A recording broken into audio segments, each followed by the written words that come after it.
Break के बाद आरोग्य में आप सभी का एक बार फिर से स्वागत है। दोस्तों, आज हम बात कर रहे हैं बीमारियों के राजा बुखार की। तो चलिए अब जानते हैं वैद्य जी से बुखार भगाने के कुछ आदर्श उपाय।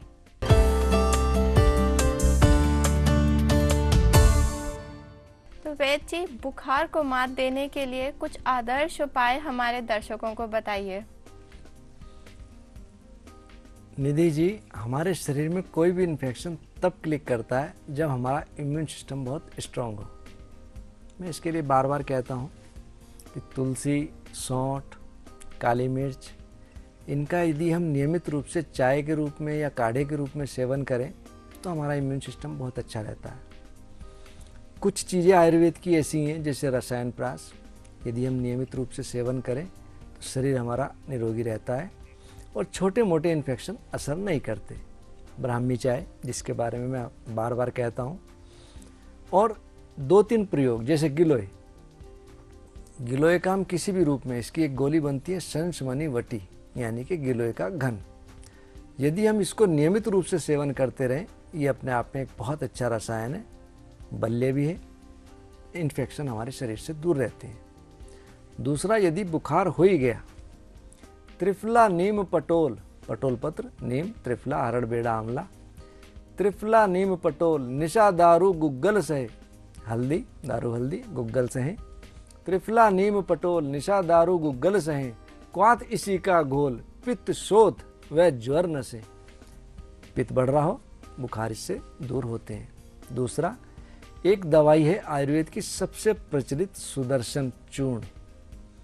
खाने में बहुत कड़वा होता है, सुदर्शन बहुत कड़वा है और ये हर प्रकार के बुखार का इस तरह नाश करता है जैसे भगवान श्री विष्णु जी का चक्र, सुदर्शन चक्र, दैत्यों का नाश करता है। इसी प्रकार ये चूर्ण, इसको लेने में दिक्कत होती है तो इसको हम घन भी बनाते हैं। इसका घन भी बहुत अच्छा है। हम 5 किलो सुदर्शन चूर्ण ले लें, उसमें 1 किलो करंज की पत्ती डाल लें और उसको खूब उबालें पानी डाल के। जब अच्छी तरह पक जाए, दवाई का सारा अंश उसके अंदर आ जाए, उसको छान लें। उसमें 50 ग्राम गोदंती और 50 ग्राम फिटकरी की भस्म मिला करके उसकी शुष्क करके गोली बनाएं, 375 मिलीग्राम की, और 2-2 गोली लें। तो हर प्रकार के बुखार में, चाहे वो टाइफाइड हो, चाहे डेंगू हो, चाहे मलेरिया हो, चाहे किसी भी प्रकार का हो, दूर होता है। दूसरा, हम एक गोली बनाते हैं सितारी। ये सितारी वटी बहुत ज़्यादा हमारी प्रचलन में है। बुखार, जाड़ा, सिर दर्द, शरीर में कपकपी छूटना, इसको ये बहुत तेज़ी से दूर करती है। तो ये 2-4 प्रयोग हैं, इनको करें। तो दर्शकों, ये थे वो उपाय जिन्हें आप अपनाएंगे तो बुखार आपको छू भी नहीं सकेगा। वैद्य जी, हमारे साथ यहाँ पे एक कॉलर जुड़ चुके हैं, तो आइए जानते हैं क्या समस्या है। हेलो।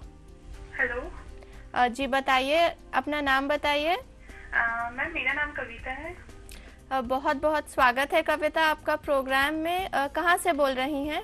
मैम, मैं ऋषिकेश से बोल रही हूँ। जी बताइए, क्या पूछना चाहती हैं? मैम, मैं ये पूछना चाहती हूँ, मेरे फेस पे ना हल्के हल्के तिल टाइप के स्पॉट्स हैं पूरे फेस पे। जी। मैंने इसका काफी ट्रीटमेंट भी किया, मेरा कुछ अभी तक बेनिफिट रिजल्ट नहीं आया मुझे। जी। तो मुझे उस चीज के बारे में पूछना है। और नहीं, फेस पे पूरा ग्लो वगैरह रहता है, फेस डल स्किन रहती है काफी। जी। कविता जी, आप मेरे को शनिवार को ऋषिकेश मिल भी सकती हैं और मैं आपको 2-1 प्रयोग बताता हूँ। अच्छा। रक्त विकार नाशक और नीम घन वटी, आप 2-2 गोली सेवन करें दिन में 2 बार। साथ में इस चीज़ का ध्यान रखें कि कहीं आपको कब्ज़ तो नहीं है। यदि कब्ज़ है तो आप त्रिफला घन या त्रिफले का सेवन ज़्यादा करें। त्रिफला आपका खून भी साफ रखेगा, तिल वगैरह भी नहीं होगा और चेहरे पे आपके ग्लो भी आएगा। दूसरा, कई बार ये दिक्कत खून की कमी से भी हो जाती है। इस चीज़ को नोटिस करें कि कहीं खून की कमी तो नहीं हो रही। और कई बार तनाव से भी ये दिक्कत बढ़ती है। आप तनाव दूर रखें, तनाव से बचें। तो ये 2-3 कारण इसके बनते हैं। और कई बार बहुत से लोग जंक फूड बहुत ज़्यादा प्रयोग करते हैं भोजन में। जंक फूड, तले पदार्थ, खटाई, मिर्च मसाले, इनको आप कम से कम सेवन करें, ज़्यादा अच्छा रहेगा। आप सब्जियों का सूप, हरी सब्जियां ज़्यादा सेवन करें और नियमित रूप से घूमना ज़रूर रखें। 3 से 4 किलोमीटर घूमें, आपको बहुत लाभ मिलेगा। और एक छोटा प्रयोग बता रहा हूँ त्रिफले का ही। हरड़ बेहड़ा आंवला, चौथी नीम गिलोय, पंचम मिश्री डालिए, निर्मल काया होए। आप इसको प्रयोग करें तो मैं आपको कह सकता हूँ कि आपका चेहरा बहुत अच्छा खिलेगा और इसको आप अपने आप में कॉम्प्लेक्स जो पाला है आपने, ये दूर होगा। धन्यवाद वैद्य जी। धन्यवाद कविता। आशा करते हैं कि आपको आपकी समस्या का सही उपचार ज़रूर मिला होगा। तो दोस्तों, अगर आपकी भी कोई समस्या है और जानना चाहते हैं उसका समाधान, तो हमें फ़ोन करिए उन नंबर्स पर जो लगातार आपकी टीवी स्क्रीन पर दिखाए जा रहे हैं। साथ ही साथ आप इन नंबर्स पर फ़ोन करके अपॉइंटमेंट भी ले सकते हैं। तो वैद्य जी, आपने इन्हें तो इनका आदर्श क्योर बता दिया, लेकिन अभी हमारे साथ भी एक व्यक्ति हैं जिन्होंने पाया आपसे आदर्श क्योर। तो देखते हैं ये कौन है।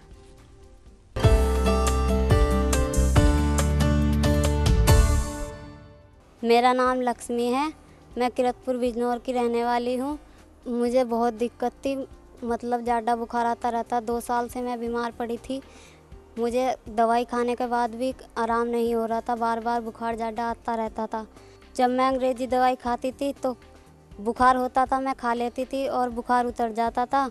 उसके बाद फिर बुखार हो जाता था, दवाई खाने से फिर बुखार उतर जाता, फिर ऐसे ही हो जाता था। फिर मैं अपने मामा जी के पास हरिद्वार आई। उन्होंने मुझे एक वैद्य को दिखाया, उसकी दवाई खाई।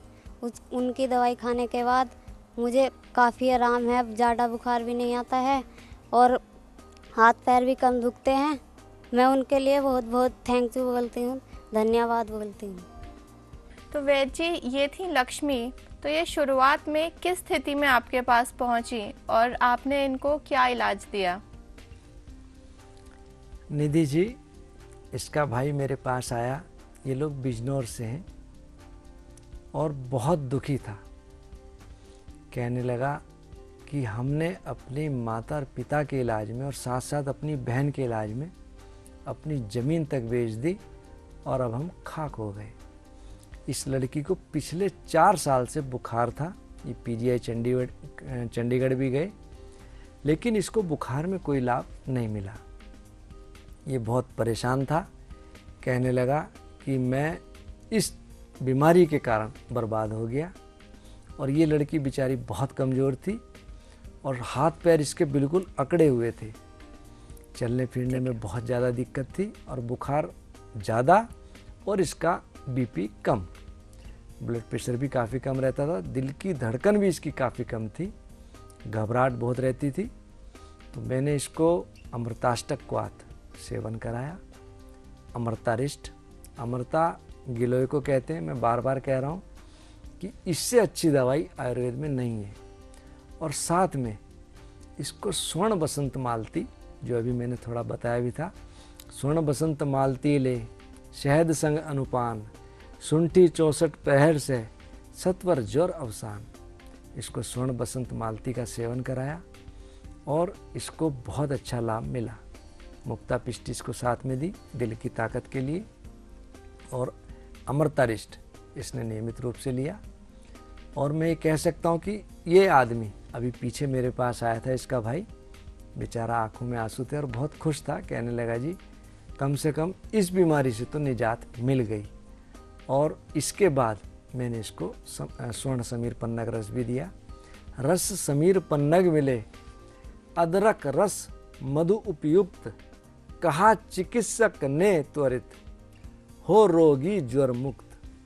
स्वर्ण बसंत मालती और समीर पन्नग रस ये बुखार को बिल्कुल नाश करती है।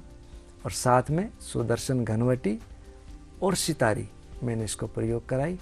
भगवान के आशीर्वाद से आज ये बिल्कुल ठीक है। तो दोस्तों, इन्हें तो समय रहते सही जगह पहुंच जाने से सही इलाज मिल गया। लेकिन अगर आप भी सही उपचार पाना चाहते हैं तो कदम बढ़ाइए उस आदर्श स्थान की तरफ जो है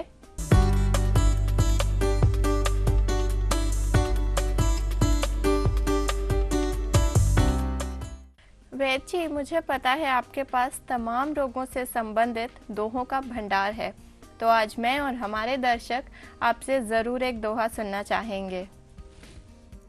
निधि जी, आप आज पहली मुलाकात है और आपने एक कहा, मैं आपको दो दोहे सुनाता हूँ। जब बुखार की उष्मा बहुत बढ़ जाए, गर्मी बहुत बढ़ जाए, तब के लिए रत्ती 4 गिलोय की, मूंगा रत्ती 4, गिलोय सत 4 रत्ती आधा ग्राम और मूंगा प्रवाल इसकी 4 रत्ती आधा ग्राम, रत्ती 4 गिलोय की, मूंगा रत्ती 4, ज्वर ऊष्मा उपशमन में शहद संग गुणकार। इसको शहद के साथ सेवन करें तो शरीर शांत होगा, गर्मी शांत होगी और बुखार दूर होगा। दूसरा, पारा गंधक बस नाभ, त्रिफला और त्रिकुटा लीजिए। पारा गंधक इन दोनों की गुटाई करें तो बनती है कजली। कजली, बसनाभ, त्रिफला और त्रिकुटा। त्रिफला यानी हरड़, बहेड़ा, आंवला, त्रिकुटा सौंठ, काली मिर्च और पीपली। पारा गंधक बसनाभ, त्रिफला और त्रिकुटा लीजिए, शुद्ध बीज जयपाल, जमाल घोटे के शुद्ध बीज, पृथक सब एक बराबर कीजिए। सबको मिलाकर गुमा रस में घोटाई करनी है। गुमा रस में घोटी उड़द, समवटी बनाए भाई, उड़द के समान गोली बनाए। शीतल जल सो खाई, नवर ज्वर भागे प्राण बचाई। जैसा भी कोई नया ज्वर आएगा वो इससे दूर होगा और हमारे प्राण बचेंगे। धन्यवाद वैद्य जी, इतने अच्छे दोहे सुनाए और अपना कीमती समय निकालकर आज आप हमारे इस कार्यक्रम में आए। नमस्कार। तो दर्शकों, आप हमेशा स्वस्थ और सुखी बने रहें, हम बस यही चाहते हैं। आपको हर रोग से निरोगी बनाने और सही समय पर सही मार्गदर्शन करने के लिए, अर्थात रोगों की सही जानकारी देने के लिए हम यूं ही आते रहेंगे। फिलहाल दीजिए इजाज़त। नमस्कार। नमस्कार।